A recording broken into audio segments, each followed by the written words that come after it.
Chào mừng các bạn đã quay trở lại với kênh Thế giới hôm nay. Trong video lần trước, chúng ta đã có dịp tìm hiểu về 7 công việc cơ cực mà các YouTuber đã từng làm trước khi nổi tiếng với những cái tên như Độ Missy, Corbett hay Thơ Nguyễn. Thì trong video hôm nay, Thế giới hôm nay sẽ tiếp tục gửi đến các bạn phần 2 với những cái tên YouTuber thụ hàng khủng ở Việt Nam. Họ cũng đã từng trải qua những tháng ngày cơ cực, vất vả với nhiều công việc khác nhau, nhưng lại có một điểm chung giống nhau, đó là không ngừng nỗ lực hết mình để vươn tới thành công. Bạn đang là fan cứng của YouTuber nào hãy comment bên dưới xem họ có phải là người nằm trong danh sách hôm nay không nhé. Còn bây giờ thì hãy cùng Thế giới hôm nay bắt đầu đến với 7 công việc cơ cực YouTuber Việt trước khi nổi tiếng phần 2 nhé. 7. NTN, thợ phụ hồ. Nguyễn Thành Nam đã là cái tên không còn xa lạ gì đối với giới trẻ Việt khi được coi là một trong những YouTuber, vlogger nổi tiếng và thành công nhất ở thời điểm hiện tại. Tuy nhiên đằng sau sự thành công như ngày hôm nay, không phải ai cũng biết được rằng nam YouTuber đã phải trải qua nhiều khó khăn, nỗ lực. Năm 2012, chàng thanh niên Nguyễn Thành Nam khi ấy mới 18 tuổi, quyết định bỏ học vào Nam làm nhân viên đưa thư với mức lương vỏn vẹn 1 triệu đồng một tháng. Năm 2013, anh chuyển qua làm phụ hồ với công việc là xách vựa bưng gạch. Cũng chỉ một năm sau, Thành Nam quyết định bỏ công việc để chuyển sang làm công nhân, rồi lần lượt tiếp đó là chở gạch thuê, thợ xăm hình. Sau quá trình làm phụ hồ thì tôi bắt đầu mon men đi làm công nhân. Làm công nhân điện tử được mấy tháng thì bắt đầu về nhà làm thợ xăm. Làm thợ xăm được 1 năm thì bắt đầu tôi mon men đi làm YouTube. Có lẽ cuộc sống mưu sinh của anh chàng quê Thái Bình này cứ mãi long đong lận đận như thế nếu không có bước ngoặt đến với nghề YouTuber. Anh bắt đầu làm video để giải mã những màn ảo thuật thế giới, sau đó dần dần quay sang các màn tròn hài hước, rồi đủ loại thử thách về sinh tồn, ăn uống. Hiện NTN đang sở hữu 3 kênh riêng biệt để làm các nội dung khác nhau như Mr. Nam Vlog, Mr. Nam Gaming, tất cả đều sở hữu người đăng ký theo dõi cực khủng, trong đó cao nhất là kênh Nguyễn Thành Nam với hơn 9,72 triệu sub. Với thu nhập khủng, anh chàng cũng rất mạnh tay chi khoản tiền lớn để tạo cho mình những tài sản đắt đỏ, có thể kể đến như siêu xe Ducati 959 Panigale 700 triệu đồng, xe hợp hạng sang Mercedes-Benz E350 AMG có giá trị lên tới 3,2 tỷ đồng và căn biệt thự tráng 4 tầng xịn sò với giá vài tỷ đồng.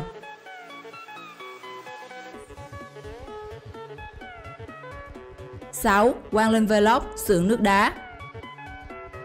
Quang Linh Vlog, cuộc sống ở châu Phi là series phim ngắn được rất nhiều người yêu thích trong năm vừa qua. Chủ nhân của kênh YouTube này là vlogger Quang Linh, chàng trai Việt Nam sống cùng, giúp đỡ những người dân Angola tại châu Phi, khiến người Việt Nam cảm thấy tự hào.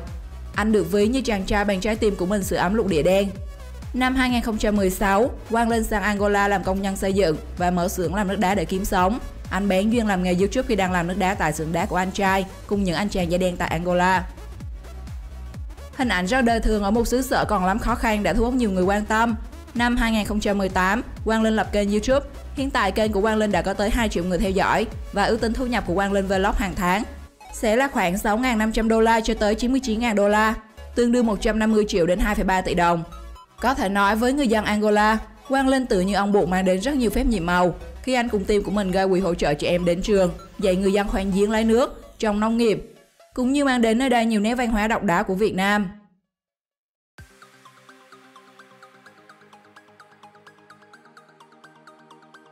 Năm. Sang Vlog, thợ xây. Đỡ hơn NTN, Sang Vlog xuất thân là thợ xây chứ không phải phụ hồ. Thế nhưng anh chàng lại được mệnh danh là YouTuber nghèo nhất Việt Nam bởi gia cảnh nghèo khó, phải đi làm thợ xây để kiếm sống qua ngày. Năm 2017, sau khi xuất ngũ về nhà, Sang Vlog nhận được tin ba mẹ ly hôn. Tổn thương đầu đời khiến Sang phải chạy trốn sự thật và bôn ba khắp nơi. Đến năm 2019, Sang quyết định trở về, đối diện sự thật và ở cùng với mẹ mình. Nơi hai mẹ con Sang ở chỉ là một căn nhà tranh vách nứa trên đồi.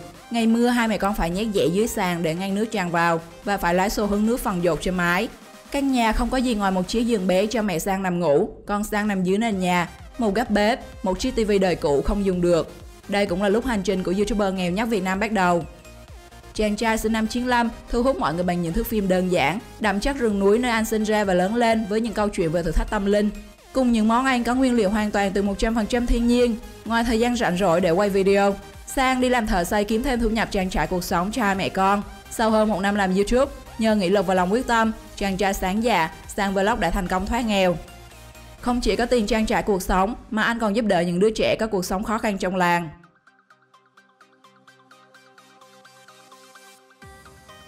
4. Lay TV, nghèo bền vững. Lay TV là kênh YouTube có nội dung xoay quanh những trò tròn hài, thử thách bản thân và thường xuyên ra những video thí nghiệm dành cho trẻ em. Tính đến nay, kênh YouTube của Lay TV đã nhận được 4,58 triệu sub và tổng gần 3,2 tỷ view. Điều này cho thấy kênh Lay TV nhận được rất nhiều sự quan tâm. Ở thời điểm hiện tại, Lay TV đã có được thành công nhất định và nguồn thu nhập đáng mơ ước của nhiều người. Nhưng trước khi có được tất cả hôm nay, Lay TV từng có một cuộc sống khá vất vả. Theo như anh chia sẻ, thì gia đình anh rất nghèo, theo kiểu nghèo truyền thống, nghèo bền vững đó các bạn. Anh chỉ học hết lớp 12, không hề qua được lớp đào tạo nào. Ba mẹ mình nghèo, gia đình mình nghèo. Và hồi xưa thì mình không có tiền, rất là nghèo luôn. Thì mình nghỉ luôn, mình không có học đại học. Ngay cả đến việc học làm video, anh cũng phải tự mày mò, chứ không qua các khóa học nào hết. Vậy đó, nhờ cần mẫn chăm chỉ, đến lượt anh làm YouTube thì đã thoát nghèo. Hiện tại anh là một trong YouTuber sở hữu siêu xe khủng BMW i8 mua từ Phan Công Khanh, một tay buôn xe khét tiếng tại Việt Nam và một căn nhà 3 tầng cũng rất chi là khủng với giá trị vài tỷ đồng.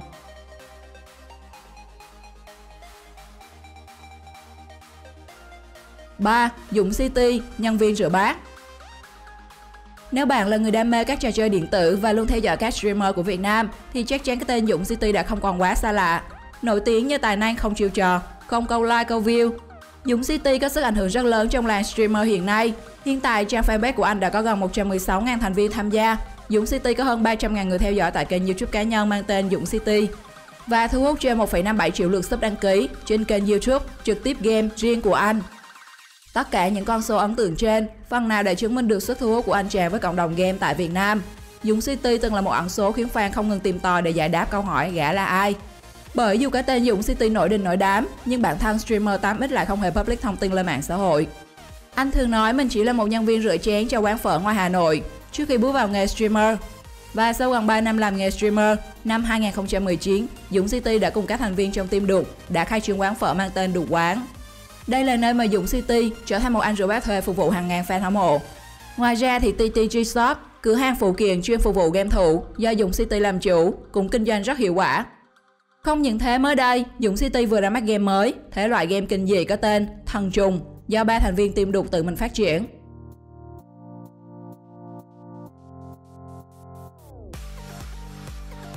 Hai, Tam Mao, thất nghiệp. Trước khi trở thành YouTuber nổi tiếng, Mao Ca từng là sinh viên ngành xây dựng tại một trường ở Hà Nội. Thế nhưng khi ra trường, Mao Ca không xin được việc làm đúng với chuyên môn và kiến thức mà anh đã từng học ở giảng đường. Để có thể ở Hà Nội, Mao Ca từng phải lăn lộn, mưu sinh bằng khá nhiều nghề, kể cả lao động chân tay vất vả, anh chàng cũng không hề nề hà. Thợ điện nước, đóng dấu thuế, khoan các bê tông vân vân.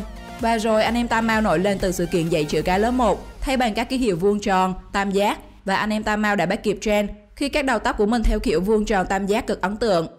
Sau 5 năm gia nhập giới YouTuber, cuộc sống của anh em Tam Mao đã có những chuyển biến tích cực.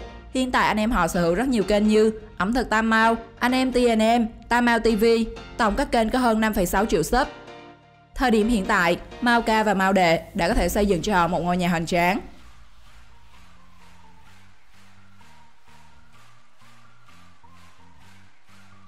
1. AS Mobile, phục vụ tìm Anh.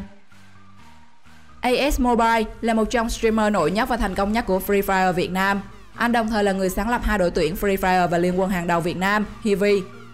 Anh chàng này đồng thời cũng là chủ kênh YouTube với hơn 5,21 triệu lượt sub. Ít ai biết rằng, để vươn tới thành công ngày hôm nay, AS Mobile đã phải trải qua quãng thời gian bươn chải vô cùng khó khăn. Sinh ra và lớn lên ở Vũng Tàu, nhưng AS Mobile tên thật là Nguyễn Hữu Sang. Sinh năm 1996 lại chọn lập nghiệp ở thành phố Hồ Chí Minh. Học hết lớp 12, chàng trai này gắn bó với rất nhiều công việc lam lũ như chạy bàn, phục vụ quán ăn và học thêm khá nhiều nghề để thành thợ chụp ảnh, thợ bạc và sau đó vừa làm thợ điện vừa phát triển kênh YouTube gaming của mình. Có thời điểm, AS Mobile từng muốn bỏ cuộc khi kênh YouTube từ năm 2014 đến 2018 chỉ thu về có 2 triệu đồng. Tuy nhiên, với các chia sẻ thân thiện hài hước cùng các trải nghiệm mới mẻ và kỹ năng chơi game cao, AS Mobile ngày càng được đón nhận nhiều hơn và giờ đây anh đã trở thành một trong những streamer hàng đầu của Free Fire Việt Nam. Ở tuổi 25, bên cạnh sự nghiệp streamer rực rỡ, AS Mobile còn khiến bao nhiêu người ngưỡng mộ khi thành lập được đội tuyển thể thao điện tử nằm trong top những thế lực eSports hàng đầu Đông Nam Á và sở hữu tận 4 kênh YouTube vượt mốc con số triệu người đăng ký, đồng thời sở hữu một dàn streamer đình đám tiêu biểu như Alex, Nagamer, Phú Đại. Với tần suất đăng tải video đều đặn cùng lượng người đăng ký khổng lồ, chắc chắn số tiền AS Mobile kiếm được không hề nhỏ. Chính vì thế mà anh không ngần ngại chi cả 700 triệu đồng để tạo đồng hồ hấp lọ. Đặc biệt, tài khoản Free Fire có đầy đủ đồ đến nỗi nhiều quá không sử dụng hết, cũng được AS Mobile chi 700 triệu đồng từ lúc tập tành chơi game đến giờ. Trong phần này thì YouTuber nào làm bạn ấn tượng nhất? Hãy chia sẻ với mọi người về thần tượng của mình trong phần bình luận nhé. Xin chào và hẹn gặp lại các bạn ở những video sau.